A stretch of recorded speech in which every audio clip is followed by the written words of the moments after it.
हाँ, शुरू कीजिए। सर प्रणाम, नमस्कार।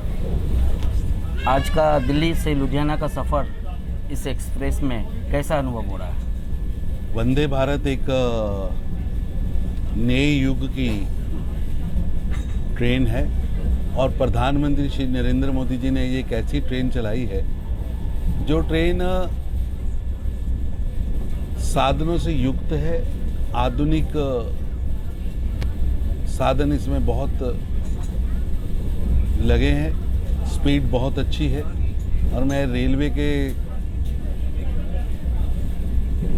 हमारे मंत्री अश्विनी वैष्णव जी का अभिनंदन करता हूं कि उन्होंने वंदे भारत जैसी एक बढ़िया ट्रेन्स, और अब तो ये सैकड़ों की तादाद में पहुंची है, इसे चलाकर जहां पैसेंजर्स को एक मौका दिया है। मैं रेलवे के अधिकारियों का भी धन्यवाद करता हूं जिन्होंने इस ट्रेन को बनाया और इस ट्रेन को चलाया। ट्रेन की स्पीड और ट्रेन की सर्विस, मैं इन सभी कर्मचारियों का, रेलवे के सर्विस देने वाले का, चाहे वो चाय पिलाने वाले हैं, चाहे सफाई कर्मचारी हैं, उनकी मुस्तैदी के लिए, उनके यहाँ अच्छा काम करने के लिए मैं उन्हें शुभकामनाएं देता हूँ। बहुत अच्छी सर्विस है।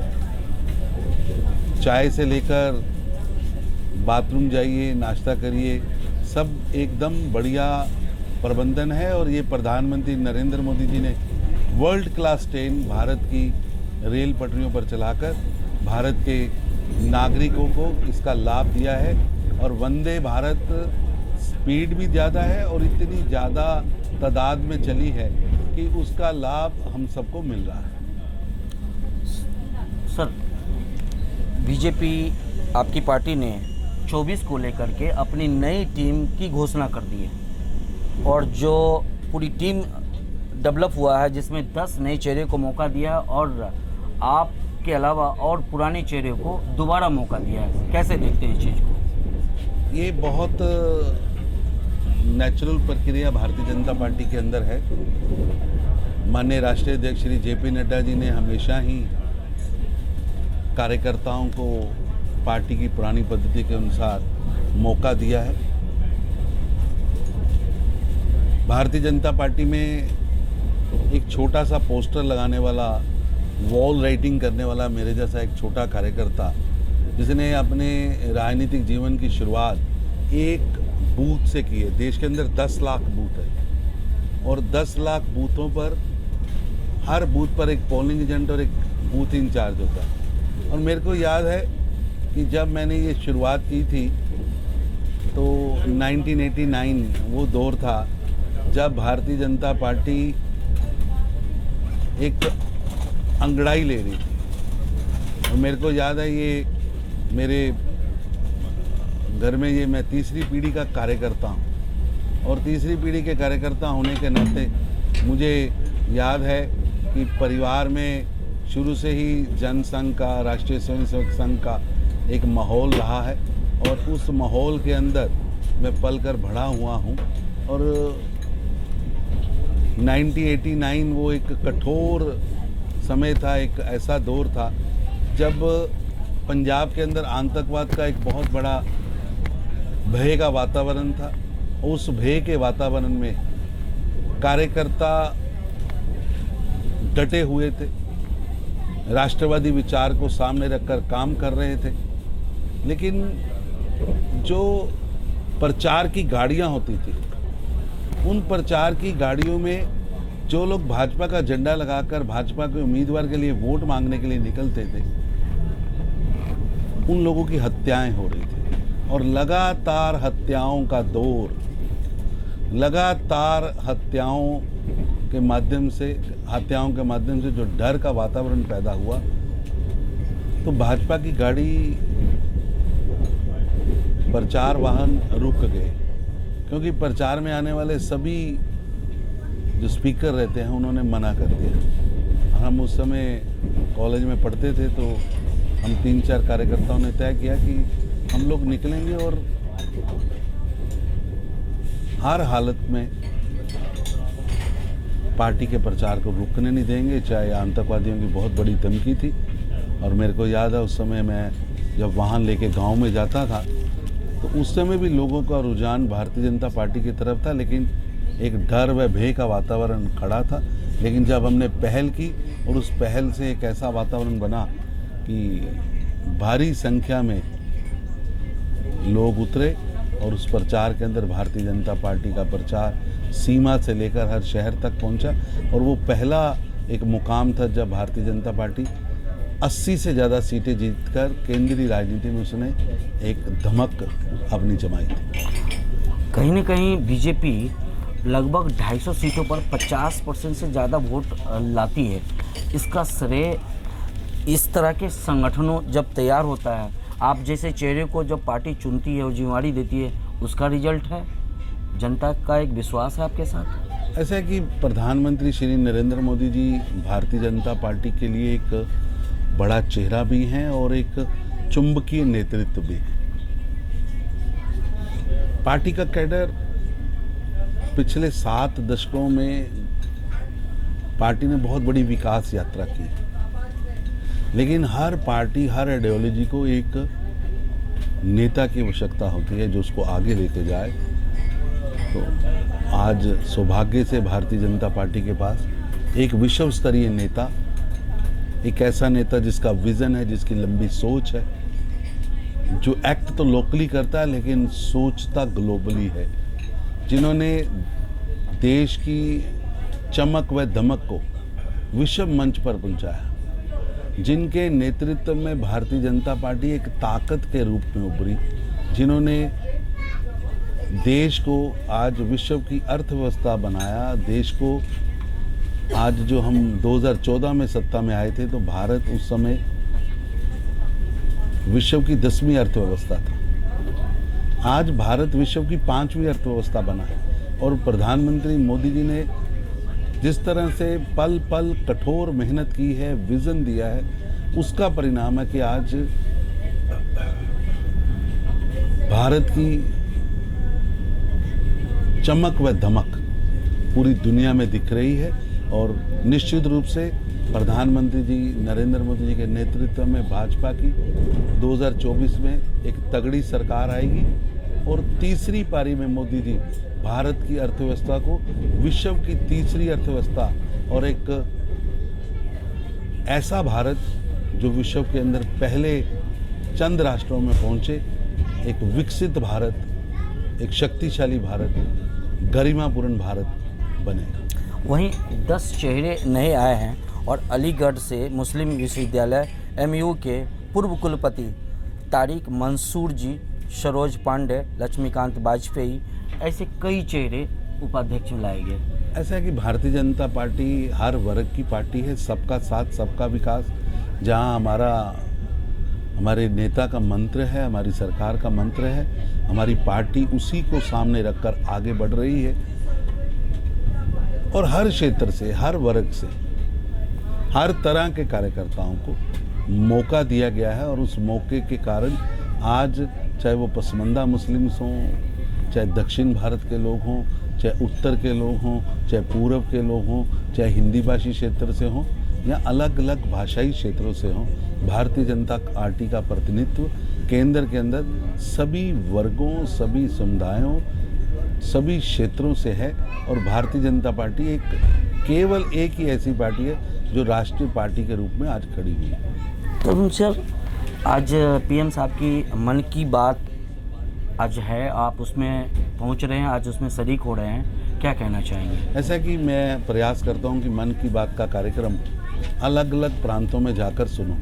और आज का मन की बात का कार्यक्रम मैं लुधियाना के अंदर जाके सुनने वाला हूं। और लुधियाना में मन की बात का जो कार्यक्रम होगा वो एक अपने आप में कार्यकर्ताओं के साथ बैठकर सुनने का एक अलग ही अनुभव आता है, अलग ही आनंद आता है। और ये एक ऐसा मौका है कि जब लोकतंत्र में लोकतंत्र का सबसे बड़ा सेवा का केंद्र और देश के आम नागरिक दोनों आपस में हर महीने बातचीत करते हैं प्रधानमंत्री अपने मन की बात कहते हैं, लोग अपनी मन की बात प्रधानमंत्री जी को लिख के भेजते हैं। प्रधानमंत्री जी अपनी मन की बात के माध्यम से देश की समस्याएं, देश के त्योहार, देश की तरक्की के में काम कर रहे लोगों को प्रतिनिधित्व देना, उनको सम्मान देना, देश की अलग अलग संस्कृतियों के बारे में बताना, एक भारत श्रेष्ठ भारत की कल्पना को मजबूत करने के लिए भी एक बड़ी पहल है। जी, वहीं राहुल गांधी को और सोनिया गांधी और प्रियंका गांधी से ये निवेदन किया गया है कि महिलाओं ने निवेदन किया है कि राहुल गांधी के लिए लड़कियां खोजें। कैसे देखते हैं इस चीज़? सत श्री अकाल बाबा, क्या हाल है? और लड़कियां खोजें कैसे देखते हैं? ये तो उनका पारिवारिक मसला है और उनको ही तय करना है क्या करना है, और उनका परिवार तय करे। बिहार में भी लालू जी ने भी कहा कि राहुल जी शादी अब कर लीजिए, हम लोग बारात चलेंगे, जबकि मोदी सरकार के सामने एक महागठबंधन मोदी जी की रथ को रोकने के लिए बैठक हुई थी और वहाँ लालू जी ये कहते हैं कि राहुल जी अब शादी कर लीजिए, हम बारात चलेंगे। देश के सामने बड़ी चुनौतियां हैं और प्रधानमंत्री मोदी जी के रूप में देश उन चुनौतियों का मुकाबला भी कर रहा है, उन चुनौतियों से आगे बढ़कर देश को ले जा भी रहा है। प्रधानमंत्री जी ने उन चुनौतियों को एक माइलस्टोन बनाकर देश को तरक्की दी है और जिस तरह आज हर क्षेत्र में, चाहे वो इंडस्ट्री का क्षेत्र हो, चाहे व्यापार का क्षेत्र हो, चाहे किसानी का क्षेत्र हो, चाहे युवाओं में रोजगार का क्षेत्र हो, चाहे स्किलिंग के माध्यम से देश के करोड़ों हाथों को हुनर युक्त व रोजगार युक्त करने का क्रम हो, मोदी जी ने बहुत बड़ा काम इस देश में किया है। और मुझे गर्व है कि आज देश के अंदर गरीबों के लिए सबसे ज़्यादा काम करने वाली सरकार नरेंद्र मोदी जी की सरकार है, जिसने आज देश के अंदर 50 करोड़ देश के नागरिकों को मेडिकल इंश्योरेंस से जोड़ा, 80 करोड़ हिंदुस्तान के नागरिकों को कोई भूखा ना सोए उसके लिए अन्न योजना के साथ जोड़ा, देश के लगभग 11 करोड़ 66 लाख घरों को पीने के पानी के साथ जोड़ा, उनके घर में पीने का पानी आज नल से आ रहा है। लगभग 10 करोड़ ऐसे घर हैं जहां पर रसोई गैस पहुंचा है, लगभग 10 करोड़ ऐसे घर हैं जिनके घरों पर शौचालय पहुंचा है। देश में एक तरक्की का वातावरण बना है, गरीबी से लड़ाई लड़ने का प्रधानमंत्री ने एक बहुत बड़ा प्रयास किया है। वहीं हम आपसे ये जानना चाह रहे हैं कि जो महागठबंधन इंडिया I.N वो जब मणिपुर पहुंचते हैं तो उनका कहना है, खास करके कांग्रेस के जो लीड पर्सन हैं, उनका कहना है कि हम शांतिपूर्ण रास्ता निकालेंगे। ये डेलीगेशन 21 ऐसा कि सदस्यीय 12 बार बातचीत का दौर हो चुका है और पिछले लगभग 15 दिन से वहाँ शांति का वातावरण है। हमारे सुरक्षा बलों ने और हमारे साथियों ने, आदरणीय गृह मंत्री जी ने और नित्यानंद राय जी ने वहाँ जैसा माहौल बनाया है बैठकर, जिससे वार्ता भी हुई है और एक चर्चा का वातावरण भी बना। और मैं समझता हूँ कि ये केवल व केवल भ्रम पैदा करने का काम वहाँ किया जा रहा है और केवल व केवल वो लोग जो अपने अपने प्रदेशों में कांग्रेस से सताए हुए हैं। हम बताइए, अधीर रंजन चौधरी वहाँ गए हैं, वो रोज बयान देते हैं कि ममता बनर्जी बंगाल में जंगल राज चला रही हैं, अत्याचार कर रही हैं, हत्याएं कर रही हैं, बलात्कार उनके कार्यकर्ता कर रहे हैं। लेकिन अधीर रंजन चौधरी की आवाज़ ना तो कांग्रेस सुनती है, ना अधीर रंजन चौधरी वहाँ शिष्टमंडल ले जाने की स्थिति में। जो शिष्टमंडल मणिपुर गया वो बंगाल क्यों नहीं जा सकता? बंगाल की बेटियों के अत्याचार की आवाज़ क्यों नहीं सुनना चाहती है कांग्रेस? छत्तीसगढ़ में जिस तरह अत्याचार हो रहा है उसकी आवाज़ क्यों नहीं सुनना चाहती कांग्रेस? राजस्थान की बेटियों को क्यों किनारे पे छोड़ दिया गया है? लड़की हूँ, लड़ सकती हूँ, केवल क्या नारा ही है? या जानबूझकर केवल राजनीतिक चश्मे से ही बेटियों पर हो रहे अत्याचार को देखा जा रहा है। दुखद है। ये केवल व केवल भ्रम पैदा करने का एक साधन है, जिस भ्रम के माध्यम से कुछ नेता अपनी राजनीतिक रोटियां सेक रहे हैं और देश की बेटी, अगर वो मणिपुर की है तो उसके लिए चिंता है, बंगाल की है तो उसकी चिंता नहीं है। भारतीय जनता पार्टी देश की सभी बेटियों की सुरक्षा के लिए वचनबद्ध है। बेटी बेटी है, चाहे वो कहीं की भी हो। अब वक्त मणिपुर में मरहम लगाने का है, लेकिन ये 21 लोगों का दल मरहम लगाने की बजाय जख्मों को खरीदने जा रहा है। इन्होंने वहां जाकर जख्मों पर नमक छिड़का। तरुण सर, भारतीय जनता पार्टी शीर्ष नेतृत्व आपको पुनः राष्ट्रीय महामंत्री के रूप में नई जिम्मेदारी दी है, आप कैसे देखते हैं इसको? ऐसा है कि मैं समझता हूँ कि बहुत बड़ी